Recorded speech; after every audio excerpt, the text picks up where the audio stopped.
નમસ્કાર મિત્રો, અમારી ચેનલમાં તમારું સ્વાગત છે। તમિલનાડુ વિધાનસભા ચૂંટણીના પડઘમ વાગી રહ્યા છે, ત્યારે રાજ્યમાં કાયદો અને વ્યવસ્થા તેમજ પારદર્શક ચૂંટણી પ્રક્રિયા જાળવવા માટે ચૂંટણી પંચે કમર કસી ચૂંટણીના પંચ દ્વારા કરવામાં આવેલી અત્યાર સુધીની સૌથી મોટી કાર્યવાહી રાજ્યભરમાંથી 1200 કરોડથી વધુ પ્રમાણસર રોકડ ઝવેરાત અને નશીલા પદાર્થ જપ્ત કરવામાં આવ્યા છે।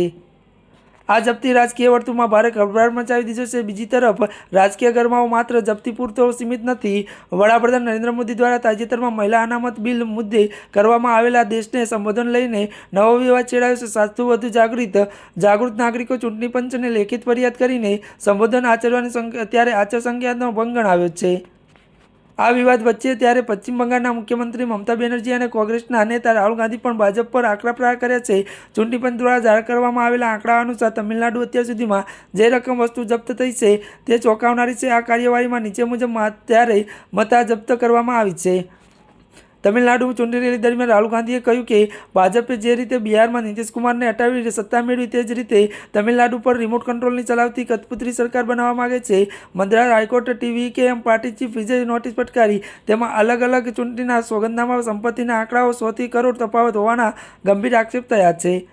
ત્યારે મિત્રો અત્યાર માટે બસ આટલું જ। અમારી ચેનલમાં નવા હોય તો ચેનલને લાઇક, શેર અને સબસ્ક્રાઈબ કરી દેજો। ધન્યવાદ।